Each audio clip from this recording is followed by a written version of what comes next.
The title of the video today can be all encompassing. It can be construed as many different things. And I thought it was applicable because it represents it's a representation of sometimes what I go through.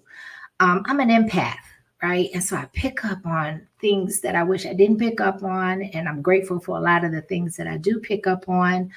And I'm just anybody that is an empath understands that, and you can relate to that, and you can connect with that, right?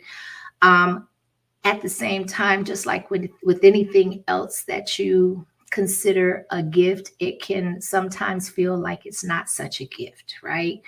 And so there is a level at some point in most of our lives, unless you are truly narcissistic or you just come out the womb knowing who you are, you're confident in who you are, that there is a need to sometimes, especially people that you love, people that you want to see happy, in order to kind of please them, people please to a certain extent. Let's just keep it real, right?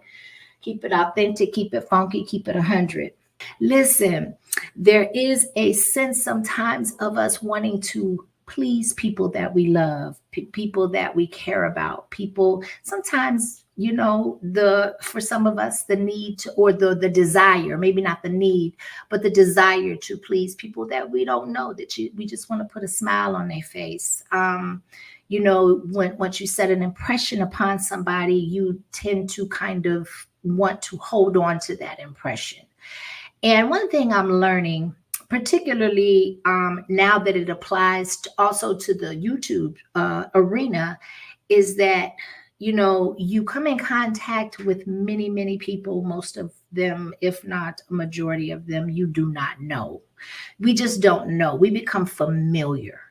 We become acquainted. We become connected to a degree, right? But we still don't know one another. But it's still an avenue to build relationships. It's an avenue to conjoin. It's an avenue to become more familiar with one another. And we, as humans with normal ability to have compassion, tend to want to do that, right?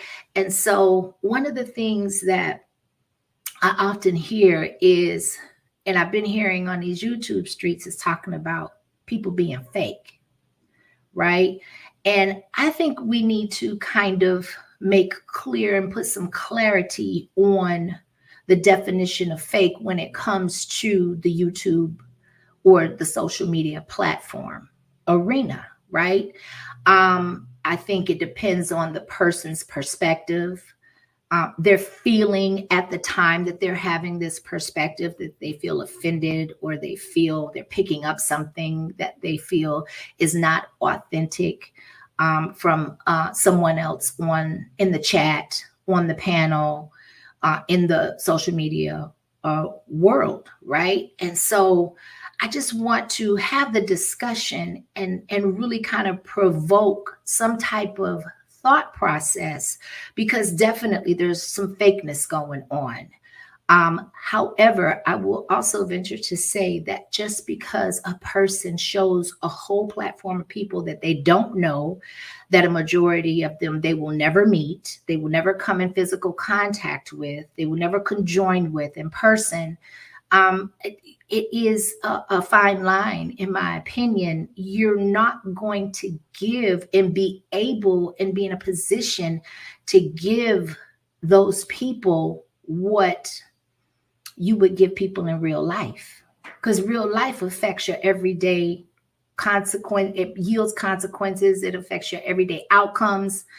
And it's real life for a reason, as opposed to the social media platforms. And I'm using this as a comparison and an example because it's relative to me, and I can speak for me and what I see, right? But just because we may not have the time, and especially if you're a content creator, one of the things I'm really realizing and have realized is going on other people's platforms, jumping into other people's chats, going on other people's panels. You have a real life. If you have a real life outside of that, which you should, and that should be priority number one, even if you are monetized and you are benefiting financially from this, you still have to have a healthy balance. Your real life still has to matter. It still has to take priority, or at least in my life, it definitely takes a priority over what is important and what is relative to my everyday life and desired outcome. You're not going to have time to take care and please everybody. Look at the people that have thousands of subs. We'll just take Kwame Brown. Shout out to Kwame Brown. As an example, where on his main channel, he's got over 430, I think he's at 432,000 subs. And people really take offense when he doesn't know who they are, when he doesn't acknowledge them. That's 432,000 other spirits, souls, and entities that he will probably never come in contact with. And the few people that he has come in contact with, you see how that worked out, right? So he would be within his rights to become a little apprehensive and a little more skeptical, or a lot more skeptical, right? Greetings, Miss Chicago. Come on in. Thank you. Anybody that I've missed, right? But for people to have the expectation that just because he gave them an acknowledgement, a shout out, they were able to meet in person and engage for that period of time, that he owes them something. None of us owe anybody anything on this platform but mutual respect. You lead with respect, you get respect. Outside of that, it is up to that person to determine whether they are able, and if so, how much of them they are able to give someone that they don't know, right? So when you look at it from that perspective, I don't know, it just takes it hits differently for me, because that's where logic kind of comes in. Common sense kind of plays its part, right? And so we don't want to lose sight. And just because we're not getting the outcome and yielding the results and the responses that we think we deserve or that we want to yield, that people are fake. That's not necessarily the case. The fact of the matter is that there's only 24 hours in a day, and it doesn't even seem like we even really living in a 24-hour cycle. It feels sometimes like, depending on how your day goes, the day may seem a lot shorter than that, because it feels a lot shorter than that. I know as time goes on, I feel like I accomplish less in a 24-hour period, not because I'm non-productive, but because I just don't have the time to accommodate everybody, acknowledge everyone. And I'm having to become more stingy and more particular with where my time, energy, and attention goes. No disrespect to anybody, but everybody's not going to be your cup of tea. And we have to, at some point, I don't know where we lost the ability to be okay with that. To me, that is crazy, when you have the expectation that people are supposed to respond to you when you feel like, when you reach out, when you feel like reaching out, when you feel like, stretching out your hand or a kind word.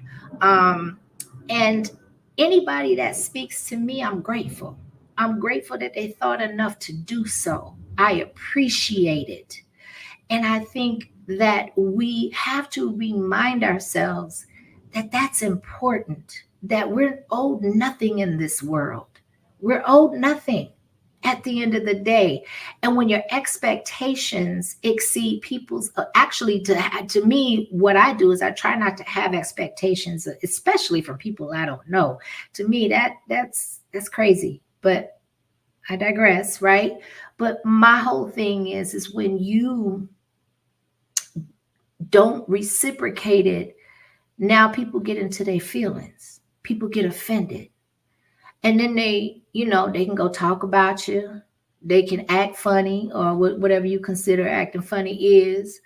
Um, the hypocrisy kind of kicks in, and then it can yield some fakeness. But it all depends on how you feel when somebody doesn't reciprocate your energy or your act of kindness at that point in time. One of the case in points that I notice in the chat, like a lot of times I'll be listening from the bushes. I try to be attentive to the chat, but there's just no way in hell I'm going to be able to pay everybody attention, listening to the content creator, and then the whole other side of my brain is engaging in the chat, and I'm trying to watch what everybody's going on and listening to or reading the conversations, making sure that when people greet me that I don't miss them. But I'm going to miss people. And it's not coming from a malicious place. It's just, there are times I am straight up, many times I'm driving, I'm cooking. I got real life stuff going on over here. And I have just learned how to delicately balance it. And if it becomes out of balance, I tweak it. I readjust. But I first have to recognize that it needs to be adjusted, right?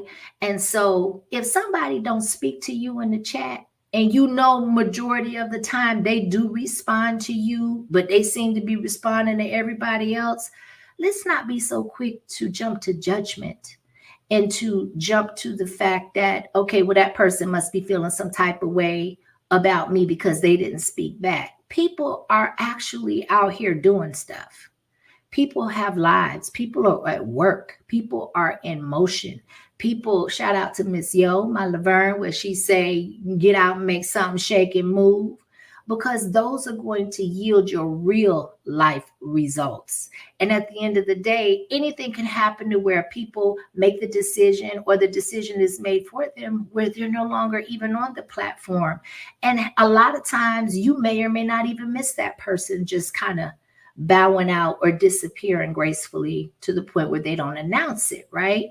And so I think what it just all boils down to is just giving one another some grace, allowing some grace for people to be able to navigate and live their own lives on their terms, and whatever agreement they have with their higher power, their God, right? And themselves. Let them work that out. But we have to stop taking things so personally. We have to stop making a mountain out of a molehill with things that don't affect the outcome of our everyday single lives. Y'all, there's too much stuff going on to be sitting back and worrying about if somebody's talking about you, if somebody speaks to you, if you're a content creator, if people don't hit your panel because they're feeling some type of way about you not jumping on their panels. Sometimes the topics of, first of all, I have to be in a situation to where I can hit a panel. I don't like hitting panels when I'm driving. I'm not going to, it might look, no disrespect to those that do, they can do that. Me, the way my ADHD is set up, I got to be focused in, I have to be zoomed in, and my attention has to be going strictly to that. So if I'm watching traffic all around me and I'm driving and somebody wants me to hit their panel and I can't hit their panel, y'all got to be all right with that. We have to be okay with that, right? Allow one another grace and keep it YouTube, keep it internet, keep it separate from the expectations that you desire to yield in real life from those that matter in your everyday experiences, like your family, maybe your coworkers, your neighbors, right? And Bolo said it right. Don't do it while you drive. But like, okay, so I gave some grace to people like Garrick. We have a lot of truck drivers, people that are on the road that really need the company or seek the company or it works for them. And they've learned how to navigate and do hands-free communication, right? But most of us don't. Most of us are hanging on by a thread. We're zipping and zapping here and there. And then when you get out in these streets, you don't have no control over how other people are driving on the streets if they're paying attention. And so I was always taught you have to be a defensive driver and not an offensive driver. So you have to look around and be anticipate other and protect yourself from other people's moves. But I don't, okay, so we could that we could go down that rabbit hole. All I'm saying is that there is a line between people being fake and people absolutely just not or they're being perceived to be as such when that really is not the case at all. It's just that we are humans and we have the capacity to be able to accommodate only so much. And the things that enable and enhance our survival are the most important. We don't have time to try to people please and try to accommodate everybody else that is going on. So one of the things that I try to do, and I've also always tried to use this as a rule of thumb, is anything that I really kind of delve into, that I try to look at the best of the best that's doing it, right? And so one of the things that I've noticed at looking at content creators that has appeared to have mastered this craft is that they don't really engage in the chat, right? They don't really allow themselves, because it's so easily done, to get distracted. Now, smaller pages like mine, definitely I can do both. But if I had over 400,000 people, hats off to people that do have the large platforms that are able to engage as well as stay on topic and on task. But everybody just does not have that. And so I understand why some people choose not to. Right. And that's why they have moderators, and that's why they have people that they can trust in order to manage, because that's a whole different side of the platform, of the content creation's access is the chat. But we also have the content, and you have to be able to deliver the content. And over half the time you look into the chat, they're talking about something totally different anyway. It's not echoing what you're saying, and it's not, necessarily adding on, which I think is a great characteristic of the chat, because there are people that will never hit panels and that will never go into content creation, and their comfort zone is the chat. And so of course they develop relationships, right, with people in the chat. Now, this is a great question, and Laverne's always good at phrasing and kind of, wording things to where they're to the point. So if she says, if you don't actually know a person, how can one say that they are fake? That's a great question, but yet and still every day people do it, right? But just because somebody puts or offers me a hat doesn't mean that I have to put it on my head and claim it as it's mine, right? So we have to definitely, I'm gonna say, we think we know each other. And that's the point. Look, most of the people in this sector that's still here, if you're a day one, we've been on this platform for 4 years. That's a lot of time and a long time to become familiar with one another. For even people that aren't day ones, that they came in 3 years in, we still all feel like at some point we know some characteristics about one another.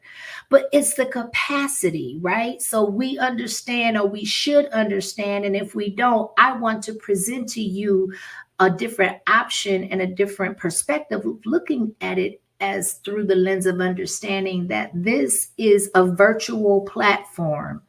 This is how it's designed. This is how it's set up. And we need to be okay with embracing that, right? And whatever goes with that. But it's very true. We don't know each other well enough to know if someone is fake or not, right? So shout out to the real. I even say shout out to the fake because it takes both. You won't without the fake, you don't know you won't be able to define something as real. And there's a separation there, right? And so I just wanted to present the fact that and the perspective that on this platform, it's very difficult to be able to decipher who is real and who is fake. What I go off of is people's level of respect, of their consistency. What people do behind the scenes ain't none of my business. I know I'm talked about, but I was always told that you don't matter if you're not talked about. So it don't bother me. I'm very secure in who I am. I'm very sure of who I am. Do I have my moments where I question certain things? Absolutely. Absolutely, I do, but not very often. And it definitely isn't as often the older I get. I'm very, very secure in who I am. And so it doesn't bother me or affect me when people disparage me or when they say, because they don't know me. They don't know me. And a lot of them would like to get to know me. And a lot of them are intrigued by me because there's only so much I am going to show strangers, period, point blank. It's just how I am. Make no apologies for it, right? So there is a video, just a little video clip, just to give it some, not to have it so monotonous. Break the monotony of me just giving commentary. I love to give other people's perspective on what they deem as, is relatable to the context of the conversation. So give me just a second, y'all.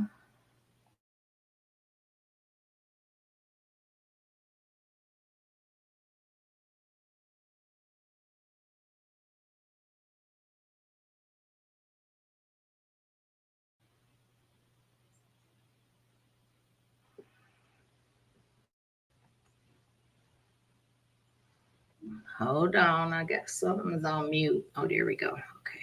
You. If I don't like you, if I like you, I like you. If I don't like you, I don't mind you knowing that I don't like you. So if I see you in public, please don't embarrass yourself and try speaking to me. Because I'm going to look at you like you got shit on your shirt. That's just how I'm going to look. If I like you, I like you. If I don't like you, I don't mind you knowing that I don't like you. So if I see you in public, please don't embarrass yourself and try speaking to me. Because I'm going to look at you like you got shit on your shirt. Okay, so he definitely has a way of expressing himself, but I wanted to actually include that in context because you have people that are brutally honest, right? And they feel like they have put a 1 in the chat if you can hear me, and a 2 if you cannot. Well, if it's 2, you ain't gonna put a 2 if you can't hear me. Put a 1 in the chat if you can hear me. Bolo, Laverne, anybody? Salute to Ricky Clay, to No Drama in the building. Okay, so I haven't gotten any response yet. A 1 in the chat if you can hear. Okay, gotcha. Thank you.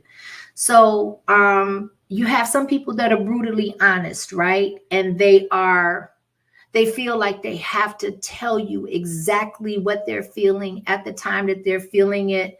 My dad used to always say to me, feelings are not facts.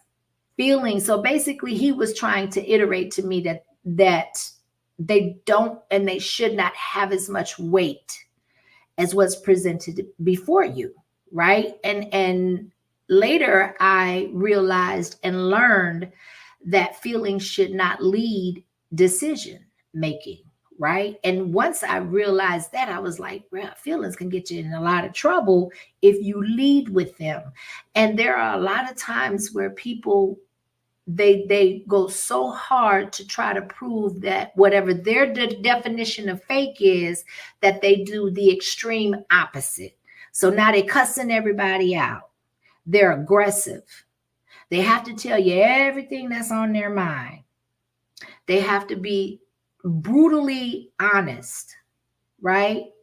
Not really concerned about who's on the receiving end and how they may receive how you come at them and express that being brutally honest, right? So there is two sides to that coin.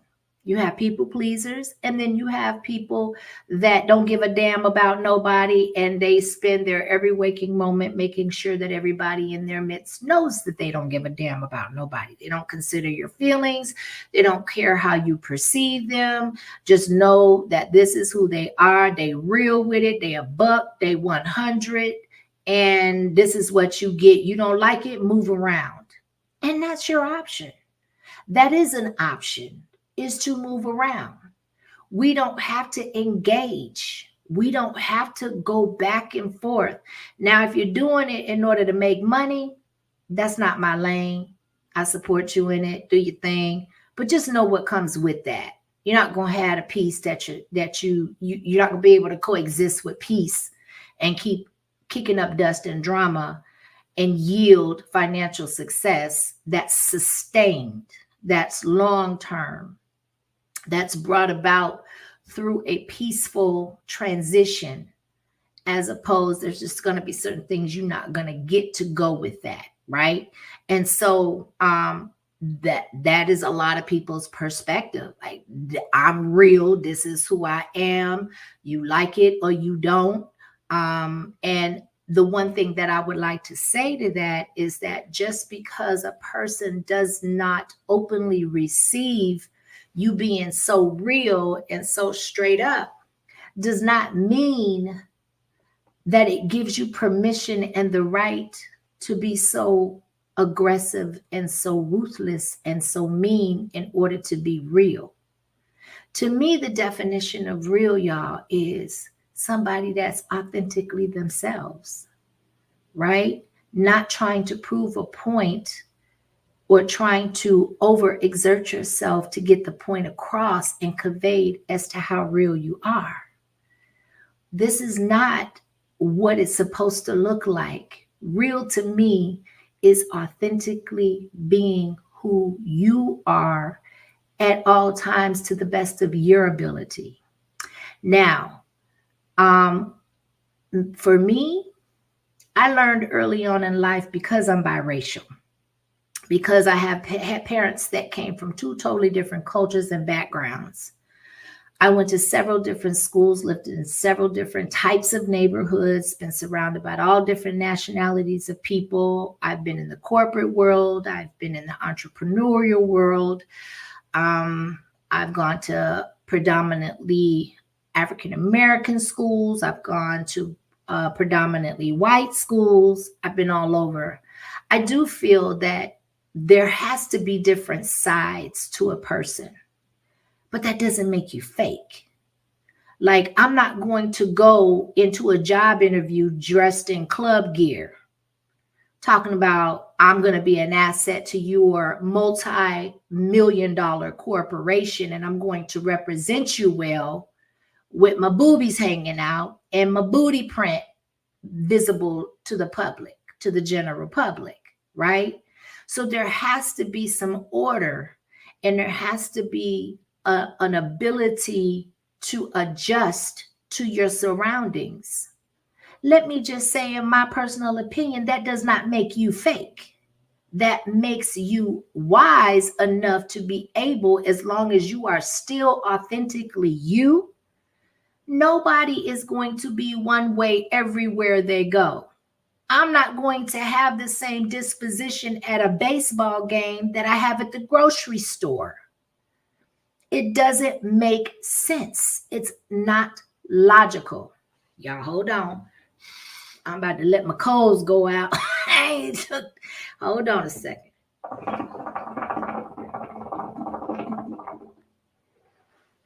So I'm not saying that there isn't such a thing as fake. You got fake BBLs, you got fake breast jobs, you got fake lips, you got fake eyelashes, you got fake hair.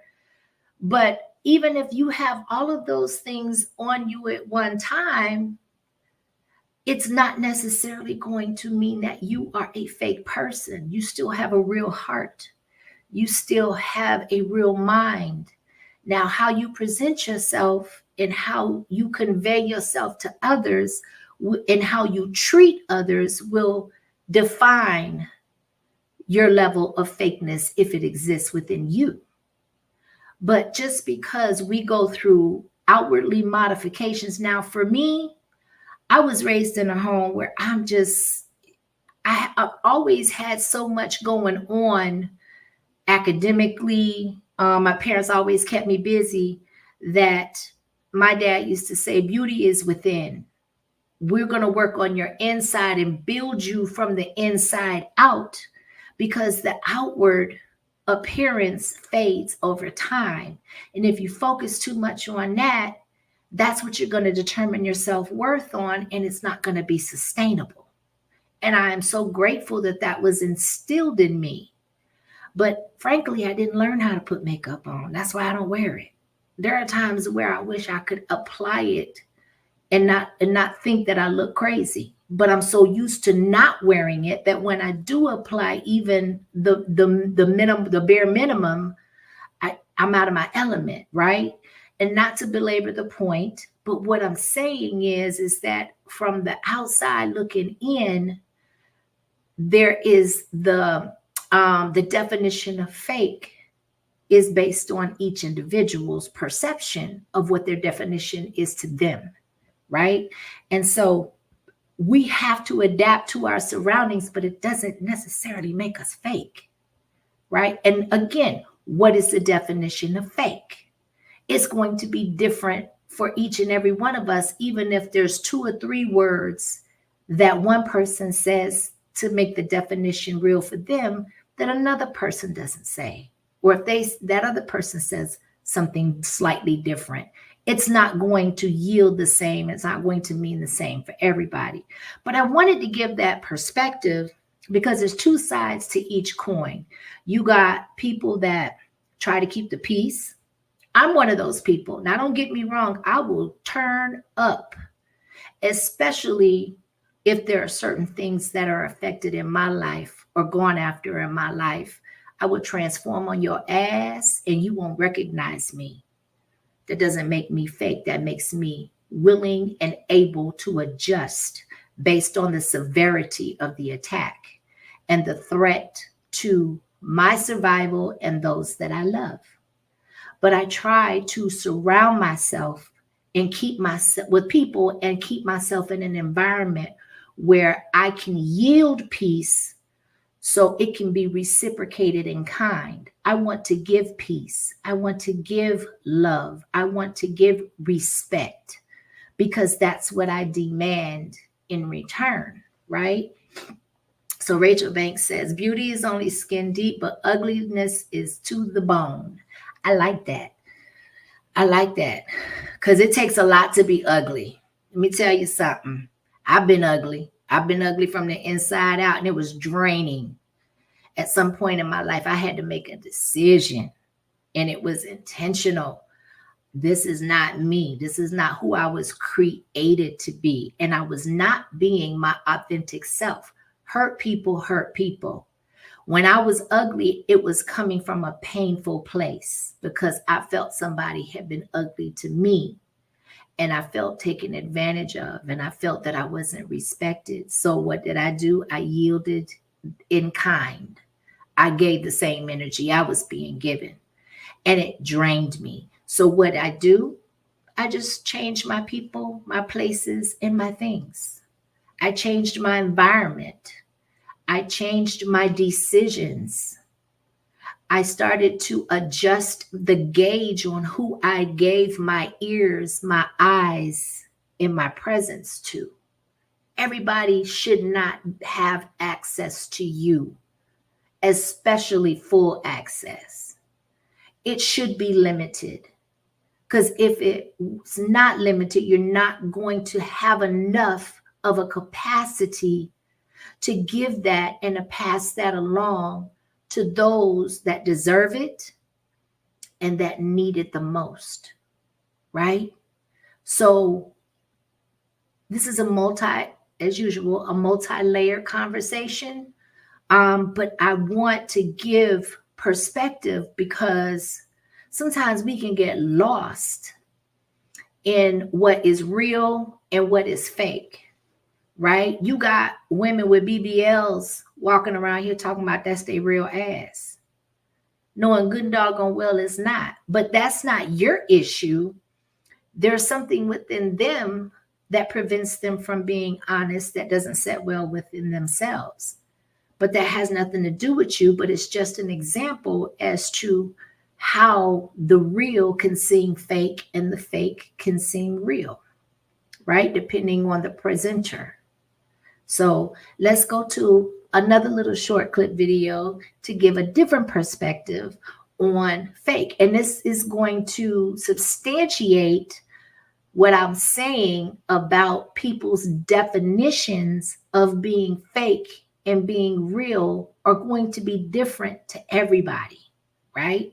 So hold on, y'all. What I see happen all the time is that people will present themselves in a very specific way when they are dating because it's what you think you need to do in order to attract this person. And what ends up happening is you funnel all of your energy and your time and your thought into presenting this character, right? And over time, the mask slips. Over time, you lose the energy and the steam to continue this facade. And so let me speak on that. And I didn't mention that up until now for a reason, but he said it very eloquently. He said that basically that mask will eventually fall off, whether you intend it to or not. And that's where I feel the definition of fake becomes valid.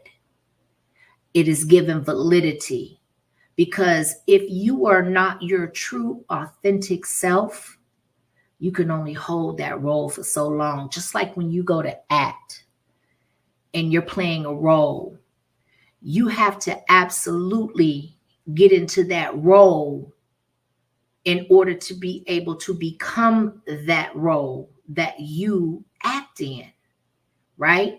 Now, once you detach yourself from that and you leave that environment, things are going to shift and you are going to slip back into your true, authentic self, right? That's what he's saying. And that's how I interpret it. Now, how you may interpret it, it should be different. It may be paralleled and it may be similar, but whatever that looks like for you, that's a characteristic, in my opinion, of a fake person, is when you are a certain way for so long that a lot of times people get lost in that. They get lost in it, and then the real becomes fake and the fake becomes real, right? And so you're going to slip back into your true, authentic self. That's why one of the things when I said, my dad said that we want to build one another from the inside out, because it's more sustainable and it's more impressionable and it's more long lasting and it's more trustworthy. Because when you are consistently as authentic as you can be, people know what they're going to get. And then they're going to, trust is going to go hand in hand with that. So I didn't want to, but I did want to elaborate on that because I thought that that was very important. and you really start to kind of fall back on your natural way of being. But here's the thing.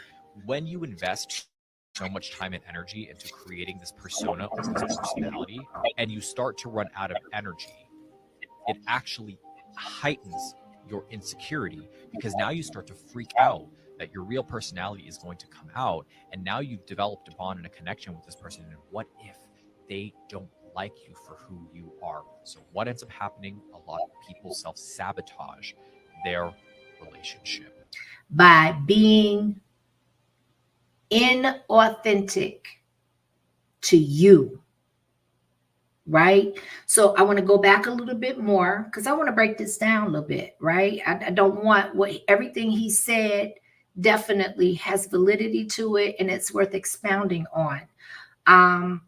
And he was speaking at the last part of this video, of this clip, of the stance from being in a relationship. So let's hear that part again.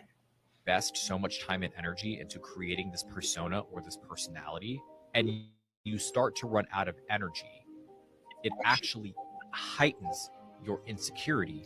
Remember, I mentioned that it's draining. Whatever your definition of fake is draining, because you have to put forth effort to be anything other than who you authentically are. So now he's saying, which I really embrace that point. So when you slip out of that, now you're even more secure, because guess what? I'm going to sum it up like Miss Laverne would normally do. People see you for who you are.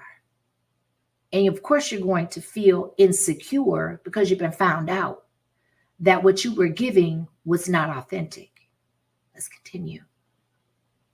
Because now you start to freak out that your real personality is going to come out. And now you've developed a bond and a connection with this person. And what if they don't like you for who you are? So what ends up happening? A lot of people self-sabotage their relationship.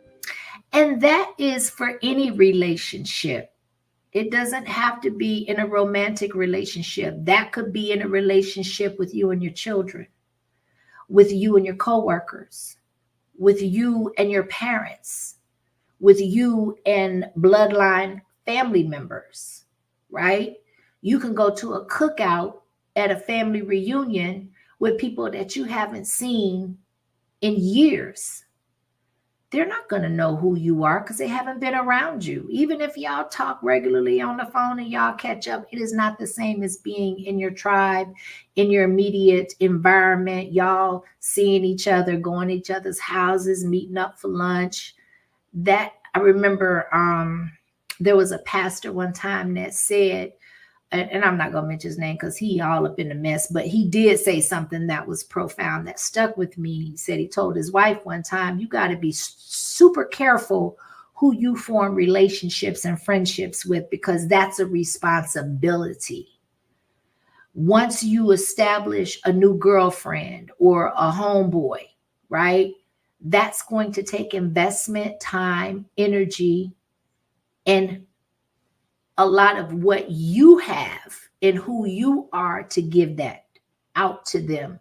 It has to be reciprocated. That is energy that has to go around in a 360. It has to be circular. There has to be a continuity to it, right? In order for that relationship, that friendship, or that alliance to grow, for it to blossom into something other than what it started out as, right? Miss Yo says, if being fake is not in you, it can't come out of you. Yes, absolutely. Absolutely. Now, when it comes to what he said, I want to go back a little bit. And he said, look, he said, once you come out of that, and in my mind, I'm thinking once you slip out of that, because if you're not being your authentically true self to somebody that you say you care about, or somebody that you spend the time enough to just interact with on a basic level, that's still your energy. It's still your time. You're still making the intentional decision to interact with that person, to communicate with that person. But once you are not your authentic self, and now you done slipped out of the character that you presented as your true authentic self, now your insecurities are going to be heightened, because now, like I said, you've been found out, you've been discovered, and that level of trust that you were trying to build, even though it came from a place that you presented yourself to be somebody that you thought they would approve of, you thought they would like, you thought they wanted to see. Now the trust is being eroded. It's being chipped away at. If not chipped away, it's gone. Just depends on the circumstance and the people and how it's being received. Right. So, when it comes to the level of authenticity, that has to come from within, and there's work that has to be done. it's a constant effort. And I'm going out on a limb to say that because we can role play so easily. A lot of us can, right? Because of the environment that we're in, we actually, that it's like a requirement in order to be able to navigate and yield necessary outcomes. But there is still, once you are authentically in your fiber as your soul, your spirit, your character, your level of integrity, those things matter. The consistency in those things matter. If you are mindful of those, then you can adapt based off of your environment and your surroundings, who you're speaking with.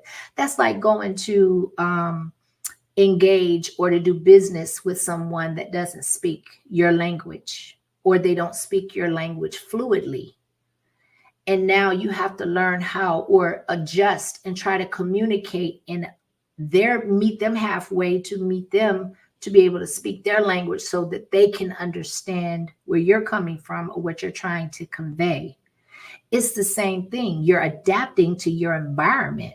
You're not going to go to an Arabic person that hasn't spent any time in the hood and say, "Yo, homie, what's up? You know, can I cop this from you? How much is this?" They're gonna be looking at you sideways. I mean, some people do. Those that think that they real, that they don't never have to adjust, that they don't never have to acclimate to their environment and still have the ability to be their true, authentic self. There is a distinction between giving people what you have the capacity to give them, as long as you're consistent and it's coming from an authentic place, as opposed to being fake. Because we're not going to be able to give everybody everything that they want or desire from us, no matter what the nature of the relationship is. We have to be selfish, and we have to an extent, and we have to be selective as to what we expose ourselves to, what we surround ourselves with, the environment, what enters our ear gates, our eye gates, therefore penetrates the mind.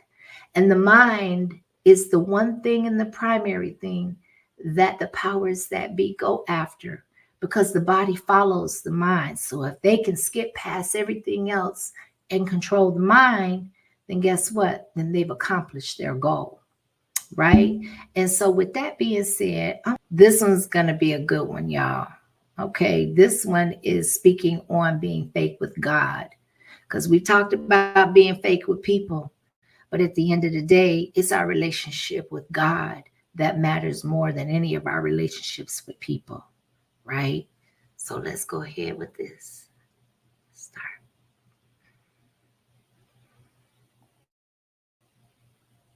I gotta take care of my family. I don't have time. I'm too busy. I'm too busy with school. I gotta test. I gotta work. I gotta take care of my family. I gotta spend time with the kids. I know I gotta date. No, I'm hanging out with friends. I'm hanging out with family. I'm too busy. I'm just going through a lot right now. I have so much on my plate. I don't even know what. We hear these excuses all the time. For who? God. Doing the things that we know we're supposed to do for God. I can't go to church because of one of these excuses. Well, I can't go this Sunday because of this. Or I can't go out to the streets to go and pray for people and pass out tracts and work for God and do this. I can't. I don't have time to read the Bible. I'm just so busy. I don't have time to. You don't have time for God. If it wasn't for God, you don't even exist. If it wasn't for God, you're nothing.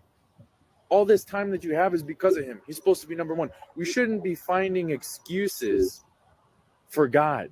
We should be finding excuses for all these other things. We should be making time first for God if we really love God. That's what Jesus did, and we follow Jesus. If we're a Christian, if you follow the Son, you're going to obey what the Son did and follow His footsteps and learn how to love God. So if you're not doing these things, you're not loving God, number one. And I agree with that, right? So I'm going to add to that, and I'm going to say that if you don't love God, or if you aren't real with the God that you serve and acknowledge and revere, then that foundation is not set, and you're not going to be able to have authentic relationships with people, because God exudes through us, right? So let's continue. This ain't gonna be much longer, y'all, but I wanted to give different perspectives on the real and the fake, and how different people's definitions and perceptions are, and how I think all of that will be mitigated with us giving one another some grace, right? Because none of us are perfect. And if you don't love God, number one, you're not going to make it in his kingdom, Jesus says. You must love the Father more than anybody else once you're a born-again believer, once you're a true believer, a real Christian. That's what Jesus says, Matthew 22:37. You shall love him with all your heart, all your mind, all your soul. That means he's the number one spot. That means when you love God, you'll find excuses to delay everything else in your life to make time for him. No, I have to pray first thing in the morning. No, I have to go to church. I'm going to go no matter what. No, I have to go read the Bible. I have to spend time with God. I have to go work for God and serve God. All these other things, I'll make time for it later. That's how a real Christ follower is. Listen, that was powerful in so many ways. Amen. Also, God lives within us all. We should not be fake with ourselves. Amen. Ooh, girl, let me tell you, that just stirred my spirit, right? No, that's real talk. Amen, Miss Collins. Listen, we are created by the Creator, right? And so the Creator is the only one and the first command in line to know exactly who, what, why, and when we were created, what we were created for, what our purpose is, why we were put here, the characteristics that make us up to be who we are, so that we can represent the God that we acknowledge and serve first, right? And so to me, the cure for fakeness and the ability to be able to show one another grace in moments of imperfections is as if we are submerged in God's spirit and we emulate his spirit to others, right? Are we perfect? Absolutely not. Am I perfect? Hell no, right? But I do know the foundational principles of what has been instilled in me. So when I do sway, or I do fall short, or I do have error, that guess what? When it's all said and done, I know my default. I know where to go back to. That foundation is unshakable. And it's always there. It's in my DNA because of how I was created from my Creator, right? And I think that's a great place to end. And we're going to leave it right there. I feel like I'm right on everything. No, I don't. But I do feel when I am led by the Spirit, that it's not about me being right. It's about it being meant for who is on the receiving end, open and willing to receive the information that is being given. Chew the meat, spit out the bones. That's all I got to say. So be it, right? And with that being said, I appreciate y'all. Hope y'all have a wonderful day today. I hope that you take the time out and do one act of kindness for a stranger, for someone in your tribe, and for yourself, right? I love y'all. Y'all have a wonderful day. I appreciate you. And I'm out.